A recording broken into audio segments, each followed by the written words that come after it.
नमस्कार दोस्तों, आज का अपना टॉपिक है मेवाड़ में प्रजामंडल आंदोलन। तो देखिए, मेवाड़ प्रजामंडल है, इसकी स्थापना उदयपुर में माणिक्यलाल वर्मा जी के द्वारा की गई। हुआ क्या था, माणिक्यलाल वर्मा जी को प्रतिबंधित कर दिया था मेवाड़ में आने के लिए। तो ये अजमेर में ही रह करके इन्होंने क्या किया, प्रजामंडल की स्थापना का विचार आपने उसमें पढ़ा था ना, जो किसान आंदोलन थे उसमें आपको पढ़ा होगा कि माणिक्यलाल वर्मा जी को मेवाड़ में आगमन पर प्रतिबंध लगा दिया गया था। तो इन्होंने अजमेर को ही अपना केंद्र बनाया, वहीं से ये कार्यवाही करने लगे। तो वहीं पे इन्होंने योजना बनाई प्रजामंडल के गठन की। तो प्रजामंडल का गठन हुआ बलवंत सिंह मेहता के घर पर साहित्य कुटीर में। 24 अप्रैल 1938 को इसकी स्थापना की गई। ठीक है, इसके अध्यक्ष कौन बने, बलवंत सिंह मेहता बने। और इसमें जो वर्मा जी थे, इनकी सहायता किसने करी, भूरेलाल बया ने, हीरालाल कोठारी, रमेश चंद्र व्यास, भवानी शंकर वैद। भूरेलाल बया, हीरालाल कोठारी, रमेश चंद्र व्यास और भवानी शंकर वैद, इन लोगों ने इनकी मदद करी। अब कोई भी संगठन बनेगा, अब वो क्या होगा, सरकार की नीतियों की के खिलाफ जाएगा तो उसको प्रतिबंध किया जाएगा। तो फिर 24 सितंबर को इसको अवैध घोषित कर दिया गया। फिर जो प्रजामंडल के जो कार्यकर्ता थे, इन्होंने एक डेडलाइन दी कि अगर आपने प्रतिबंध नहीं हटाया तो हम आंदोलन करेंगे, सत्याग्रह प्रारंभ करेंगे। तो इन्होंने विजयदशमी के दिन सत्याग्रह प्रारंभ कर दिया। पहले सत्याग्रही कौन अरेस्ट किए गए, रमेश चंद्र व्यास। इसी कार्यवाही के दौरान माणिक्यलाल वर्मा जी ने मेवाड़ का वर्तमान शासक पुस्तिका प्रकाशित कराई और प्रजामंडल ने मेवाड़ वासियों से अपील पर्चे छपवाकर बंटवाए। और मेवाड़ के कई लोग बाहर भी रहते थे और शहरों में भी रहते थे। तो उन्होंने 4 शाखाएं बनाई प्रजामंडल की, बम्बई में, नागपुर में, जलगांव में और अकोला में। मार्च 1939 में सत्याग्रह स्थगित हो गया। क्यों हो गया, क्योंकि अकाल पड़ा था। तो गांधी जी के कहने पर इसको स्थगित कर दिया गया। देखिए, इसकी स्थापना तो हुई थी 24 अप्रैल 1938 को, और एक साल भी नहीं लगा कि इनको मार्च 1939 में इसको स्थगित करना पड़ गया, सत्याग्रह को। और जवाहरलाल नेहरू जी के कहने पर इसी कार्यवाही के दौरान वर्मा जी अरेस्ट हो गए थे। तो जवाहरलाल नेहरू के कहने पर वर्मा जी को रिहा किया गया। उसके बाद में बेगार और बलेट प्रथा चल ही रही थी, तो इन्होंने इसके विरुद्ध आंदोलन प्रारंभ कर दिया, इसके विरुद्ध अभियान शुरू कर दिया। फिर इस पर रोक लगा दी गई। फिर 22 फरवरी 1941 में प्रजामंडल पर से प्रतिबंध हटा लिया गया। उसके बाद में सदस्यता अभियान शुरू हो गया, मतलब इसमें सदस्य बनने लगे लोग। फाइनली पुष्कर में 25 से 26 नवंबर 1941, देखो, रोक हटी थी फरवरी 1941 में, रोक लगी थी मार्च 1939 में। 2 साल बाद इसको हटाया गया, 2 साल से तो ज़्यादा ही हो गया काफ़ी। फिर बाद में इसका पहला अधिवेशन हुआ था नवंबर 1941 को, पुष्कर में हुआ था। अध्यक्षता कौन करेंगे, वर्मा जी करेंगे। और उद्घाटन किया था जेबी कृपलानी ने। और इसमें किसने पार्टिसिपेट किया था, विजय लक्ष्मी पंडित ने भाग लिया था। अब कोई भी अधिवेशन हो रहा है तो उसके कोई ना कोई मुद्दे तो होंगे। इसके मुद्दे क्या थे, राज्य में उत्तरदायी शासन की स्थापना करना, सरकार द्वारा प्रस्तावित धारा सभा में संशोधन और नागरिक अधिकारों की बहाली, मतलब उत्तरदायी शासन स्थापित करो और जो सरकार ने धारा सभा बनाई है उसमें संशोधन करो और नागरिक अधिकारों की बहाली।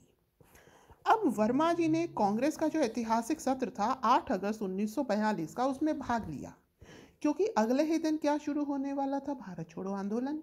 तो वर्मा जी ने उस सत्र में भाग लिया। इसका मतलब क्या हुआ कि अब प्रजामंडल जो है वो भारत छोड़ो आंदोलन में भाग लेगा। तो प्रजामंडल ने भारत छोड़ो आंदोलन में भाग लिया। नारायणी देवी वर्मा और महिलाओं ने गिरफ्तारी दी। फिर प्रजामंडल को गैर कानूनी घोषित कर दिया गया। कोई भी संगठन अगर कंटिन्यू कुछ प्रोसेस करेगा, आंदोलन करेगा, तो उसको क्या कर दिया जाएगा, गैर कानूनी घोषित कर दिया जाएगा। प्रजामंडल ने भील सेवा कार्य प्रारंभ किए, भीलों के लिए छात्रावास का निर्माण कराया और 3000 भीलों ने नंदेश्वर महादेव मंदिर में एकत्रित होकर जंगलात के नियमों की शपथ ली। ठीक है, क्योंकि भीलों से जो उनके जंगल के राइट्स थे वो उनसे छीने जा रहे थे।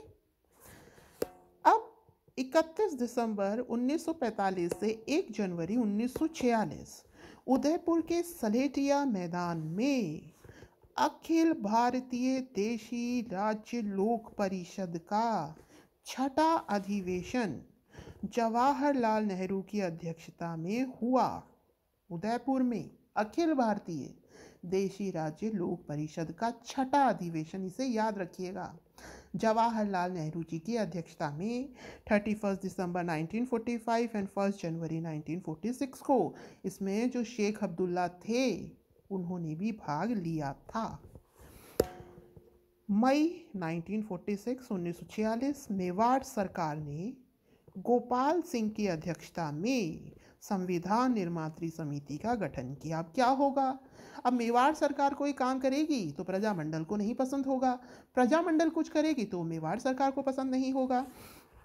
तो मई में मेवाड़ सरकार ने गोपाल सिंह जी की अध्यक्षता में जो संविधान निर्मात्री समिति का गठन किया उसका विरोध किसने कर दिया, प्रजामंडल ने। फिर बाद में 3 मार्च 1947 को मेवाड़ में भावी से संविधान की रूपरेखा रखी गई। ठीक है, फिर इसमें 46 सदस्य थे, धारा सभा का तो 18 स्थान था विशिष्ट वर्गों के लिए, और जो बाकी की सीट थी उसमें क्या था, उसमें निर्वाचन होना था।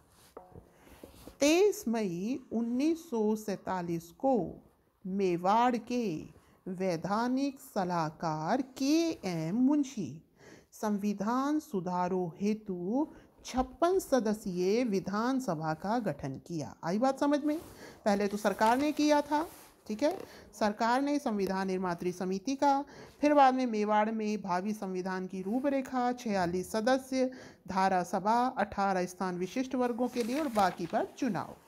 ठीक है, वो सरकार को माने नहीं था। फिर फाइनली 23 मई 1947 को मेवाड़ के वैधानिक सलाहकार के.एम. मुंशी ने संवैधानिक सुधारों हेतु 56 सदस्यीय विधानसभा का गठन किया। मेवाड़ प्रजामंडल ने इसे जन विरोधी बताते हुए अस्वीकार कर दिया। मोहन सिंह मेहता को मुंशी संविधान में संशोधन हेतु नियुक्त किया गया।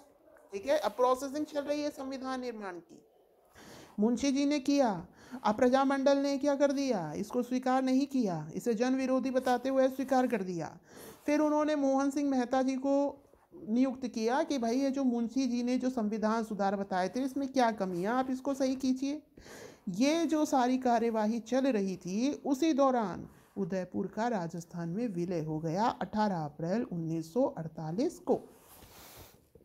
अब वागड़ क्षेत्र में ही आपके पड़ते हैं डूंगरपुर और बांसवाड़ा, जरा इनको भी देख लेते हैं। देखिए, जो वागड़ क्षेत्र था इसमें जन जागृति का कार्य किसने किया, दयानंद सरस्वती जी ने किया। वागड़ क्षेत्र में कौन थे, किन्ने भगत आंदोलन चलाया था, गोविंद गिरी थे। तो गोविंद गिरी पर दयानंद सरस्वती जी का काफ़ी प्रभाव पड़ा और गांधी जी के अहिंसक सत्याग्रह का भी यहाँ लोगों पर काफ़ी प्रभाव पड़ा। तो अब हम बात करते हैं वागड़ क्षेत्र में प्रजामंडल की। तो वागड़ क्षेत्र के तहत पहले हम लेते हैं डूंगरपुर प्रजामंडल को। तो देखिए यहाँ पर कुछ काम किए गए। भोगीलाल पांडे, गौरी शंकर उपाध्याय, इन्होंने वागड़ सेवा मंदिर की स्थापना की। लक्ष्मण दास और शोभालाल गुप्त जी ने हरिजन आश्रम की स्थापना करी। भोगीलाल पांडे जी के द्वारा सेवा संघ की स्थापना करी, मतलब हरिजनों के लिए, जो बैकवर्ड क्लास है उनके लिए कार्यवाही कुछ ना कुछ काम किए जा रहे हैं। राजपुताना हरिजन सेवा संघ की स्थापना करी। ठीक है, इन्होंने सेवक नाम से गौरी शंकर उपाध्याय जी ने हस्तलिखित समाचार पत्र निकाला। हस्तलिखित सेवक गौरी शंकर उपाध्याय जी के द्वारा डूंगरपुर प्रजामंडल में। फाइनली डूंगरपुर प्रजामंडल की स्थापना 26 जनवरी 1944 को भोगीलाल पांडे जी के द्वारा की गई। ठीक है, अब यहाँ का फेमस था पूनावाड़ा कांड और रास्तापाल कांड, इसे देख लीजिए। पूनावाड़ा कांड, सेवा संघ ने विद्यालय स्थापित किए थे, उनको बंद कराया जा रहा था विद्यालयों को। तो पूनावाला कांड में जो शिवराम भीर थे वो इसका अपोज कर रहे थे, विरोध कर रहे थे, तो वो यहाँ पर शहीद हो गए। रास्तापाल कांड आपको मालूम ही होगा, कालीबाई 13 वर्षीय बालिका थी, नाना भाई खाट थे, ये सेंगा भाई जो वहाँ अध्यापक थे उनको बचाने के लिए दोनों शहीद हो गए।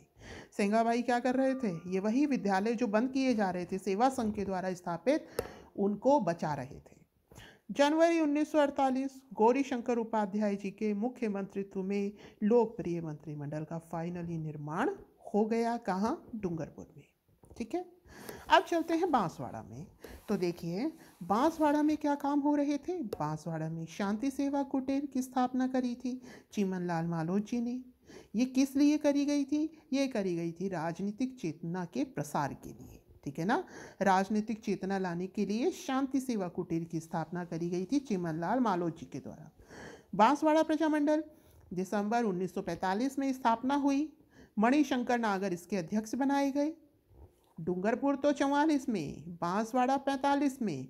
ठीक है, दिसंबर में, वो जनवरी में था, जस्ट अपोजिट दिसंबर 1945 में। मणिशंकर नागर, उसके कौन थे? भोगीलाल पांडे, इसके हैं मणिशंकर नागर अध्यक्ष। धूलजी भाई भावसर मंत्री। धूलजी भाई भावसर ने विजया नामक एक विधवा और इंटरकास्ट भी थी ये, इनसे शादी करी। तो इन्होंने एक अलग ही आइडियल स्थापित किया विधवा विवाह और इंटरकास्ट मैरिज का। इन्होंने ही, विजया जी ने महिला मंडल की स्थापना करी। धारा सभा के चुनाव हुए और उत्तरदायी शासन की स्थापना करी। और फाइनली भूपेंद्र सिंह त्रिवेदी जी के मुख्यमंत्रित्व में फरवरी 1948 में पहला लोकप्रिय मंत्रिमंडल गठित हुआ। ठीक है, यहाँ दोबारा देख लीजिए, शांति सेवा कुटीर की स्थापना चिमनलाल मालोद जी के द्वारा राजनीतिक चेतना के प्रसार के लिए। बांसवाड़ा प्रजामंडल दिसंबर 1945, मणिशंकर नागर अध्यक्ष वहाँ पर जनवरी 1944, भोगीलाल पांडे जी। ठीक है, धूल जी ने क्या किया, विजया नामक विधवा से विवाह किया, इन्होंने महिला मंडल की स्थापना करी, धारा सभा के चुनाव, और फाइनली फरवरी 1948 में लोकप्रिय मंत्रिमंडल बन गया। ठीक है, वहाँ पर पिछले वाले में थे गौरी शंकर उपाध्याय जी मुख्यमंत्री, यहाँ पर हैं भूपेंद्र नाथ त्रिवेदी। ठीक, गौरी शंकर, भूपेंद्र नाथ त्रिवेदी। ये इसका गठन हुआ था जनवरी 1948 में, इसका हुआ है फरवरी 1948 में। तो दोस्तों मैंने आपको क्या करा दिया है आज, ये मेवाड़ प्रजामंडल आपको करवा दिया है। जैसा भी लगा हो कमेंट कीजिएगा, और नए टॉपिक में नया टॉपिक नए वीडियो के साथ, तब तक के लिए धन्यवाद। Have a nice day.